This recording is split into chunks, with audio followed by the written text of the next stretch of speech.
رب العالمين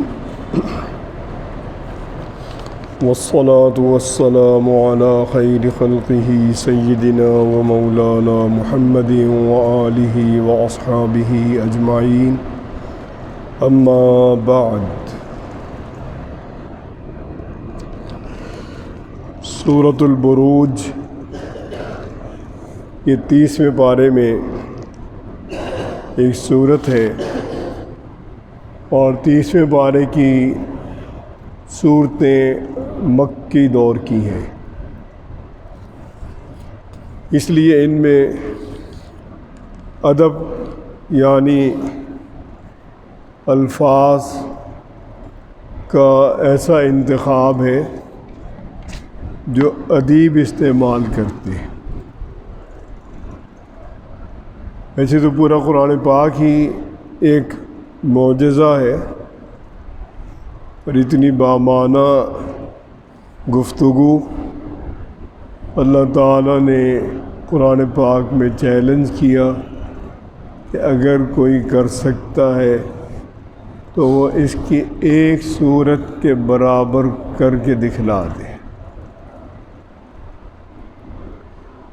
تو سورۃ البروج میں بروج یہ 12 برج بھی مانتے ہیں فلکیات والے قدیم دور سے، اس میں ابن با لکھے ہوئے بھی ہیں حمل، ثور، جوزا، سرطان، اسد، سنبلہ، میزان، عقرب، قوس، جدید، دلو اور حوت۔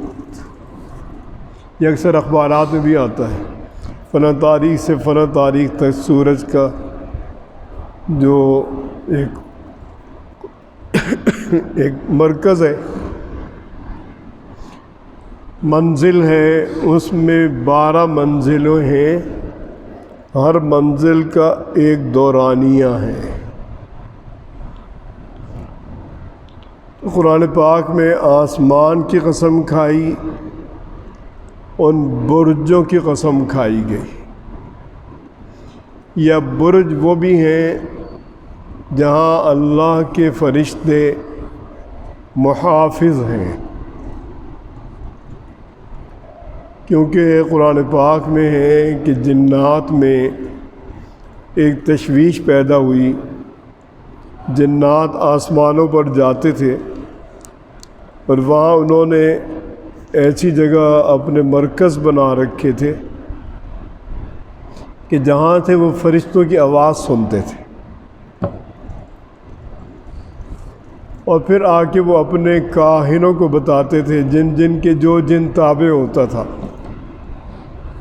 ان کو بتلاتے تھے کہ اب اس طرح کی گفتگو وہاں ہے۔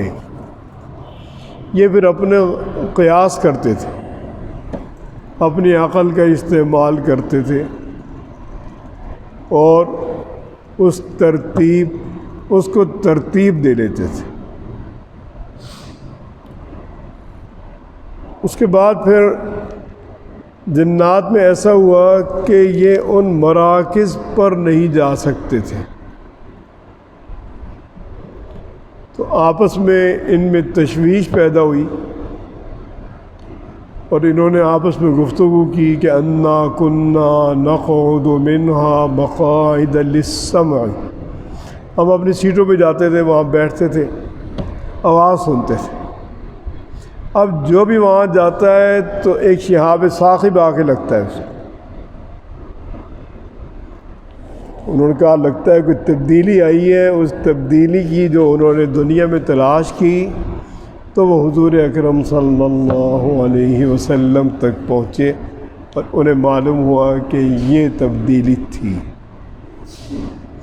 اس کے بعد پھر علم نجوم کو بھی وہ غلبہ نہیں رہا۔ پہلے علم نجوم کو اتنا غلبہ تھا اور وہ انہی کاہنوں کے ذریعے تھا کہ وہ بادشاہوں کی ترتیب تک بتلا دیتے تھے کہ فلاں کے بعد فلاں بادشاہ اور فلاں کے بعد فلاں بادشاہ۔ تو اللہ تعالیٰ نے ان برجوں کی قسم کھائی، قیامت کے دن کی قسم کھائی، اور جمعے کے دن کی قسم کھائی، اور عرفے کے دن کی قسم کھائی۔ یہ قسمیں کھا کر بتلایا کہ اخدود والے ہلاک ہو گئے، یعنی بربادی میں آ گئے۔ اخدود کیا ہے؟ اخدود کہتے ہیں خندق۔ یہ لمبی لمبی خندقیں بناتے تھے، اور قدیم دور میں بادشاہ جب کسی ایسی چیز کی سرکوبی کرتے تھے جو عام ہو جاتی تھی، پبلک میں آ گئی ایک چیز، اس کی سرکوبی کرنی ہے، اس میں وہ یہ سزا دیتے تھے مختلف جگہ، شام میں بھی، عراق میں بھی، جہاں جہاں بادشاہتیں تھیں، کہ وہ خندقیں بناتے تھے، انہیں لکڑی سے بھرتے تھے، اس میں آگ جلاتے تھے، اور ایک اعلان کرتے تھے لوگوں کو پکڑ کے کہ جو آدمی اپنے موقف پر قائم ہے اس کو اس میں جانا پڑے گا۔ اسے اٹھاتے تھے، پھینک دیتے تھے۔ تو وہ اخادید یا اخدود یہاں بتلایا کہ وہ اخدود والے برباد ہو گئے۔ اخدود کا واقعہ سمجھنے کے لیے یہاں ایک چیز لکھی ہے تاریخی، کہ ایک بادشاہ، اور بظاہر بابل کا بادشاہ، وہ خود خدائی کا دعوے دار تھا کہ میں اللہ تعالیٰ ہوں۔ اس کے بعد ایک ساحر تھا، جادوگر، جو اس کے پاس رہتا تھا، ساتھ رہتا تھا، بڑا جادوگر تھا۔ اس جادوگر نے بادشاہ سے فرمائش کی کہ ایک ذہین بچہ مجھے فراہم کرو، نوعمر، میں اس کو اپنا علم دینا چاہتا ہوں، اپنا علم منتقل کرنا۔ چنانچہ ایک بچے کی تلاش کی گئی، نوعمر بچے کی، جس کی عمر پڑھنے کی ہو، اور اس کو مہیا کیا گیا کہ یہ نوعمر بچہ ہے، ذہین ہے، خاندانی ہے، جو بھی خوبیاں اس دور میں چاہیے تھیں وہ سب تھیں اس میں۔ اس جادوگر نے اسے جادو سکھانا شروع کر دیا۔ روزانہ ایک معین وقت پہ آتا تھا، اس کی خدمت میں بیٹھتا تھا، چلا جاتا تھا۔ راستے میں ایک راہب جو اس دور کے اولیاء اللہ میں تھا، وہ بھی بیٹھتا تھا۔ یہ بچہ اس کو بھی سلام کرنے لگا، کچھ وقت اس کے بعد بیٹھنے لگا، اس کی باتیں سنی، یہ اللہ پر ایمان لے آیا، عبادت کی، ریاضت کی، جادوگر کے پاس آنا کم ہو گیا، لیکن یہ خود ایک ولایت کے درجے پہ پہنچ گیا،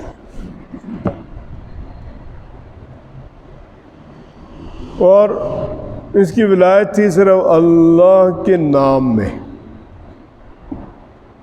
چنانچہ یہ ایک دفعہ جب گھر سے نکلا تو دیکھا کہ پوری مخلوق خوف زدہ ہے۔ پوچھا کیا مسئلہ ہے؟ انہوں نے کہا درمیان میں ایک شیر بیٹھا ہوا ہے۔ تو اس نے ایک پتھر اٹھایا اور کہا کہ اے اللہ، اگر راہب سچا ہے تو میں آپ کے نام سے بسم اللہ پڑھ کر اس کو مارتا ہوں، اس کو ہلاک کر دیں۔ اس نے پتھر مارا، وہ ہلاک ہو گیا۔ کئی لوگ ایسے تھے جو اس کے پاس آئے دم کرانے، بینائی ان کی جا چکی تھی۔ اس نے کہا میں دم کروں گا لیکن پہلی شرط ہے کہ اللہ پہ ایمان لاؤ۔ اب جو اللہ پہ ایمان لاتا تھا وہ اس کے دم سے شفا یاب ہو جاتا تھا۔ شہرت ہو گئی، بادشاہ تک بات پہنچی، جادوگر نے بھی شکایت کی کہ یہ میرے پاس نہیں آتا۔ بادشاہ نے اس کو بلایا، راہب کو بھی بلایا، اس نابینا کو بھی بلایا جس کی بینائی بحال ہو گئی تھی۔ تو راہب کو اس نے ہلاک کر دیا اور اس نابینا کو بھی، جس نے کہا میں نے اللہ پہ ایمان قبول کیا۔ اس کو سزا یہ دی کہ اس کو عام موت نہیں دینی، اس کو پہاڑ پر لے جائے وہاں سے گرا دیں۔ پہاڑ پر لے گئے، قدرتی طور پر جو لے جانے والے تھے یہ گر کے ہلاک ہو گئے۔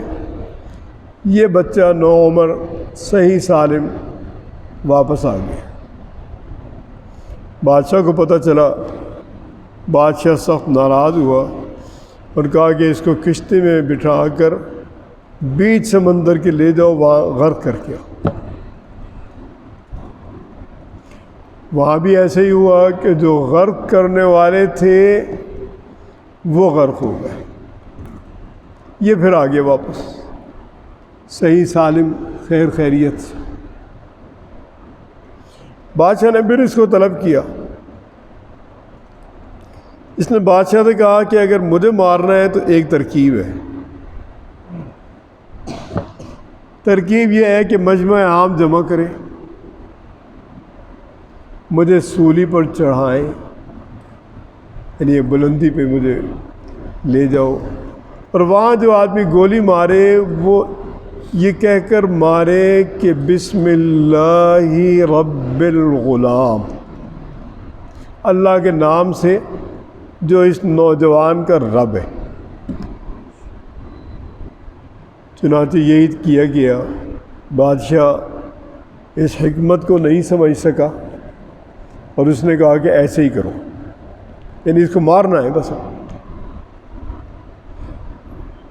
وہ جب اس لفظ سے مارا گیا کہ بسم اللہ رب الغلام، تو وہ تیر اس کی کنپٹی پہ لگا اور وہ شہید ہو گیا۔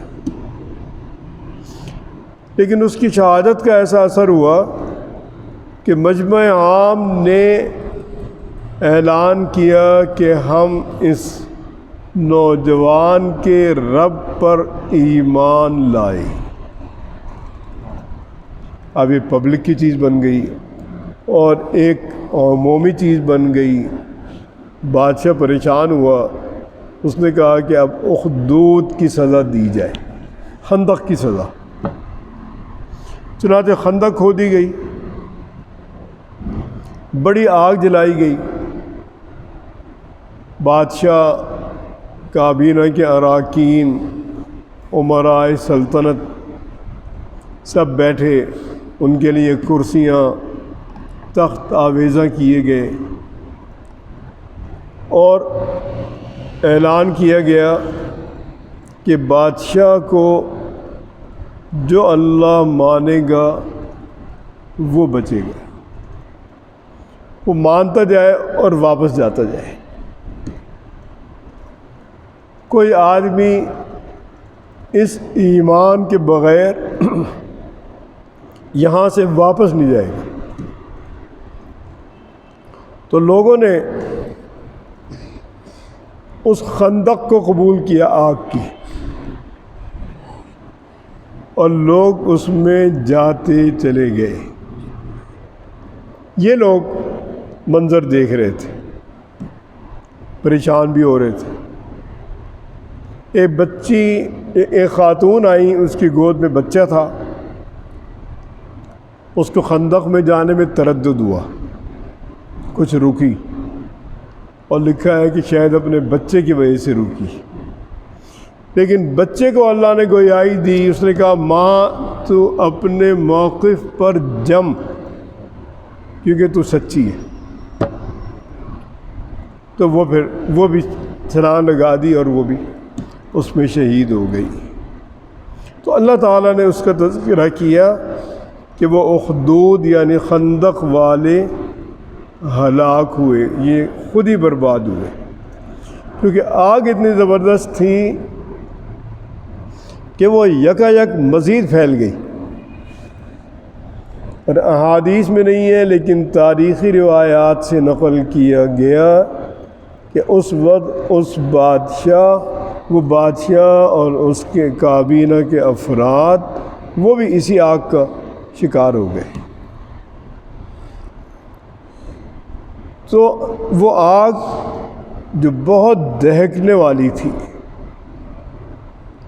جب یہ لوگ سب وہاں بیٹھے تھے اور جو یہ مسلمانوں کے ساتھ، ایمان والوں کے ساتھ معاملہ کر رہے تھے، یہ سب اس کا مشاہدہ کر رہے تھے، دیکھ رہے تھے۔ پر انہوں نے ان لوگوں سے کیوں بدلہ لیا؟ صرف اس لیے لیا کہ وہ لوگ ایک اللہ پر ایمان لائے جو غلبے والا ہے اور جو ہر طرح قابل حمد ہے، وہ ذات عالی کہ جس کے لیے آسمانوں کی اور زمین کی بادشاہت ہے، اور وہ ہر چیز پر شاہد ہے، یعنی وہ ہر چیز اس کی نظر میں ہے۔ ان الذین فتنوا المؤمنین والمؤمنات، جنہوں نے مسلمانوں کو بے چینی میں ڈالا، ایمان والوں کو اور ایمان والیوں کو، پھر توبہ نہیں کی تو ان کے لیے جہنم کا عذاب ہے اور ان کے لیے آگ کا عذاب ہے۔ اور یہ ان لوگوں کے لیے دنیا میں بھی ہو گیا، آخرت میں بھی ہو گیا۔ اور وہ لوگ جو ایمان لائے اللہ پر اور نیک عمل اختیار کیا، کیونکہ یہ دونوں چیزیں قرآن پاک میں جمع کی گئی، ایمان اور نیک عمل۔ اگر ایمان ہے اور نیک عمل نہیں ہے تو یہ مومن نہیں ہے۔ تو وہ آدمی، وہ لوگ جو ایمان لائے اور نیک اعمال کیے، ان کے لیے باغات ہیں جن کے نیچے نہریں بہہ رہی ہیں، اور یہ بہت بڑی کامیابی ہے۔ اور بتایا کہ ان بطش ربک لشدید، اے پیغمبر حضرت محمد صلی اللہ علیہ وسلم کو خطاب ہے کہ آپ کے پروردگار کی گرفت بہت ہی سخت ہے۔ اور یہ چیزیں دنیا میں بھی اللہ تعالیٰ دکھا دیتے ہیں، لیکن اب وہ دنیا میں دکھانے کے معاملات اللہ کی طرف سے کم ہیں۔ یہاں بہاولپور میں ایک واقعہ ہوا، اخبار میں آیا تھا کہ ایک نوجوان بس اسٹاپ پر بیٹھا تھا، بس کے انتظار میں۔ قریب ایک درخت تھا، اس پہ ایک اڑن سانپ بیٹھا ہوا تھا۔ اڑن سانپ کی یہ قدیم سے تاریخ چلی آ رہی ہے۔ یہ جلیبی کی طرح ایک دائرے میں بیٹھتا ہے اور ایک پوزیشن لیتا ہے یہ، پھر وہ نشانہ اس سے خطا نہیں ہوتا، اور زہریلا اتنا ہے کہ یہ نروس سسٹم پورا ختم کر دیتا ہے اور آدمی سیکنڈوں میں مر جاتا ہے۔ تو ایک اڑن سانپ آیا، اس نے اس کے ماتھے پہ ڈسا، یہ وہیں فوت ہو گیا۔ بعد میں لوگوں نے اس کا سامان دیکھا ہے تو اس کے سامان میں ایک خاتون کے 2 بازو تھے، جس کو اس نے قتل کیا اس کے بازوؤں میں چوڑیاں تھیں، وہ اتری نہیں، اس کو آسان لگا کہ جلدی جلدی بازو کاٹ لیں، تو وہ اس کی کنڈی میں دونوں بازو تھے، یعنی ہاتھ ہاتھ فیصلہ ہو گیا۔ تو اللہ کی گرفت بہت شدید ہے، وہ ابتدا بھی کرتا ہے، یعنی ہر چیز کو پیدا کیا، اور وہ ہر چیز کی خلقت کو لوٹائے گا بھی۔ ہم ایک دفعہ پیدا ہوئے عالم ارواح میں، پھر موت دے دی گئی، یہ بے ہوشی یا موت، پھر یہاں پیدا ہوئے اس عالم میں، پھر موت، پھر دوبارہ زندگی آئے گی۔ تو یہ دو موتیں ہیں، دو زندگیاں، اور اللہ تعالیٰ فرماتے ہیں کہ تمہیں پیدا کرنا اور تمہیں دوبارہ پیدا کرنا میرے لیے ایسا ہی ہے جیسے ایک جان کو پیدا کرنا۔ ما خلقکم ولا بعثکم الا کنفس واحدہ۔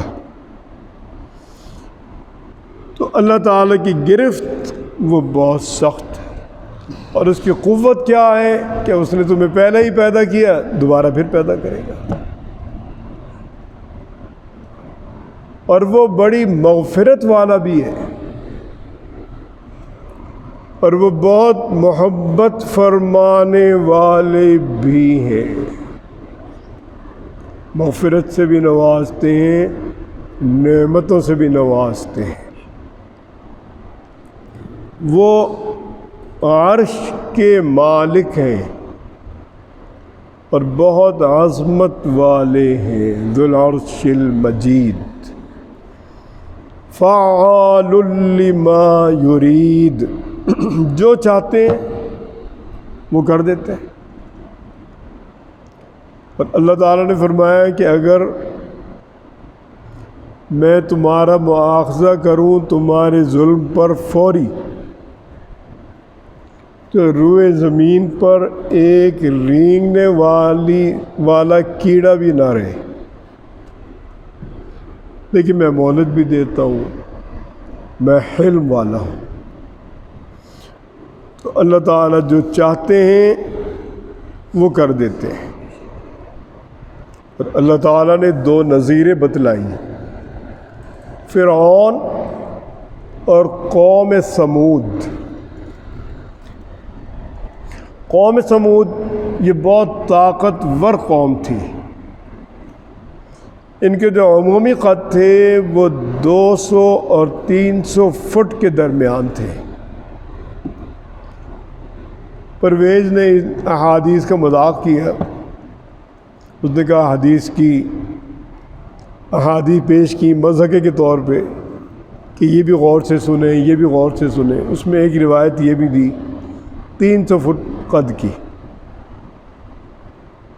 لیکن اللہ تعالیٰ نے وہ چیز دکھا دی دنیا میں، کیونکہ یمن اور سعودی عرب کی سرحد پہ ایک مجسمہ دریافت ہوا جو اس وقت 145 فٹ لمبائی میں ہے، اور اس کا سر 6 فٹ سے زائد اونچا ہے۔ اگر 6 فٹ قد والا آدمی ایک طرف کھڑا ہو اور دوسری طرف کھڑا ہو دوسرا آدمی، تو وہ ایک دوسرے کو دیکھ نہیں سکتے۔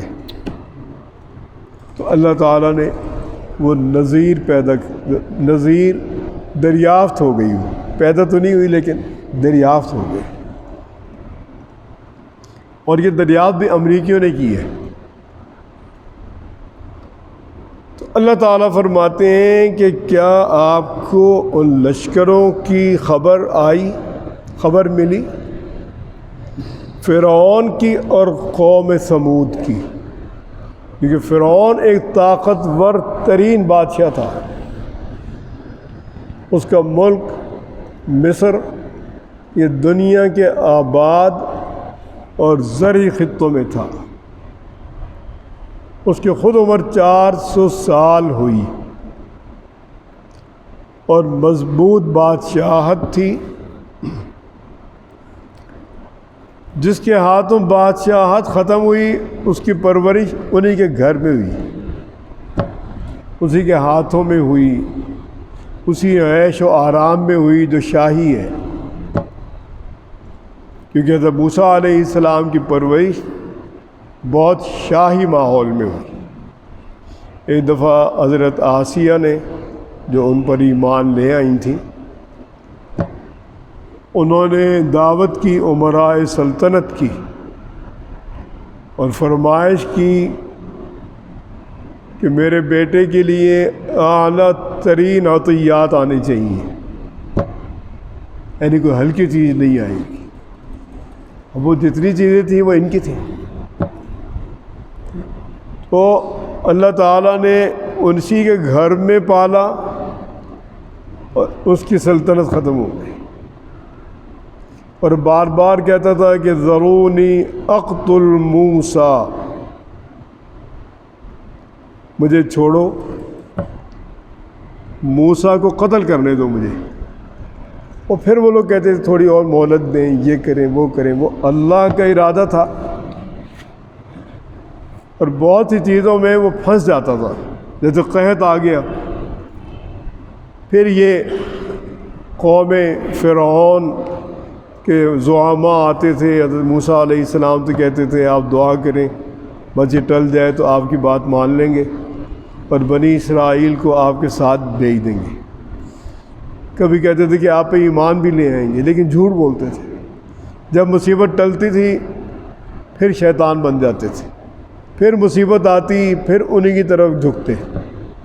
تو اللہ تعالیٰ اپنی تدبیر سے چلاتے رہے یہاں تک کہ فرعون انہی کے ہاتھوں غرق بھی ہو گیا. اسی طرح قوم سمود برباد ہوئی. تو اللہ تعالیٰ فرماتے ہیں کہ جو لوگ اللہ کا انکار کرتے ہیں وہ اللہ کو جھٹلانے میں ہی رہتے ہیں، اور اللہ تعالیٰ ان کا پورا پورا احاطہ رکھتے ہیں. اور یہ جو وحی ہے جس کے بارے میں یہ کہتے ہیں کہ یہ خود بنائی ہوئی چیز ہے، خود ساختہ ہے، قرآن پاک میں پہلی کہانیاں ہیں. اللہ تعالیٰ فرماتے ہیں کہ ایسا نہیں ہے، بل ہوا قرآن مجید، یہ قرآن ہے عظمت والا ہے، اور یہ لوح محفوظ میں ہے جو ہر دخل اندازی سے محفوظ ہے. اور ان فرشتے کے ذریعے آئی جو طاقتور ہیں، اور ان کی بات فرشتوں میں چلتی ہے. اللہ تعالی ہم سب کو اچھی توفیق نصیب فرمائے.